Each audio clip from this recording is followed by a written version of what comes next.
देवभूमि की सियासी किस्मत बदलना शायद किसी के बूते में नहीं। सरकार चाहे बीजेपी की हो या कांग्रेस, बमुश्किल ही यहाँ 5 साल एक मुख्यमंत्री से पूरे हो पाते हैं।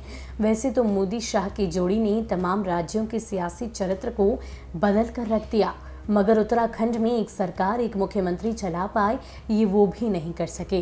त्रिवेंद्र सिंह रावत की जगह तीरथ सिंह रावत को लाना पड़ा, यह तो पता है, लेकिन तीरथ सिंह रावत का मुख्यमंत्री बनना अगर चौंकाने वाला था तो उनकी विदाई का कारण और भी ज्यादा चौंकाने वाला है। जी, राज की बात यह है कि तीरथ रावत को इसके लिए मुख्यमंत्री पद छोड़ना पड़ेगा, क्योंकि विधानसभा में उनको सीटें नहीं मिल पाएगी। मतलब वो विधायक बन पाएंगे, इसकी उम्मीद ना के बराबर है। दरअसल जनप्रतिनिधि कानून 1951 के तहत कोई भी लोकसभा या राज्यसभा सीट खाली होने के 6 माह के अंदर चुनाव कराना होता है। इस हिसाब से उत्तर प्रदेश और उत्तराखंड की 8 खाली पड़ी सीटों पर चुनाव सितंबर तक कराना होगा। इसके तहत यदि लोकसभा या विधानसभा सदस्य के कार्यकाल के 1 साल बाकी है तो अपवाद स्वरूप चुनाव कराया जा सकता है। अब यही उत्तराखंड के मुख्यमंत्री तीरथ सिंह रावत के विधायक बनने की राह में पेच फंस गया है, क्योंकि यूपी और उत्तराखंड दोनों जगह फरवरी 2022 में चुनाव होने हैं। साथ ही 2022 में उत्तराखंड में चुनाव विधानसभा गठित होने के बाद होनी है। चुनाव आयोग की एक नियमित प्रैक्टिस या नियम है कि जब राज्य में चुनाव 1 साल के अंदर होने वाला हो तो वहां उपचुनाव नहीं कराया जाता।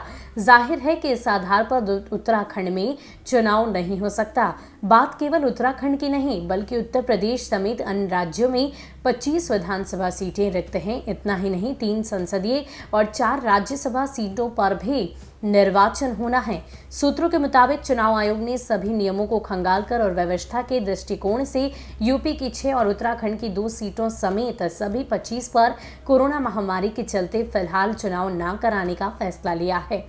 अन्य राज्यों की विधानसभा सीटों के चुनाव आगे बढ़ा दिए गए हैं। वहां पर देर सवेर उपचुनाव हो जाएंगे, लेकिन चुनाव में जाने को तैयार उत्तर प्रदेश और उत्तराखंड की 8 सीटों पर उपचुनाव नहीं हो सकेगा। ऐसे में तीरथ सिंह रावत की विदाई के अलावा और कोई रास्ता नहीं बचेगा। वैसे उत्तराखंड में इस महामारी के दौरान मौत से 2 विधायक नहीं रहे, इस वजह से 2 सीटें खाली है। इसी तरह उत्तर प्रदेश में भी 6 में से 5 विधायकों की मौत कोरोना से हो गई। अब चुनाव आयोग के इस निर्णय के बाद ये लगभग तय हो गया है कि तीरथ चूंकि किसी भी सदन के सदस्य नहीं रहेंगे, लिहाजा उनको जाना पड़ेगा। उत्तराखंड में चूंकि विधान परिषद नहीं है, लिहाजा वहां भी जाने का विकल्प नहीं।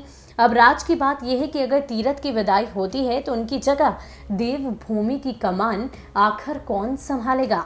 इसका जवाब बीजेपी जैसी पार्टी में तय नहीं हो सकता, मगर पूरी संभावना है कि दिल्ली से किसी को उत्तराखंड भेजा जा सकता है।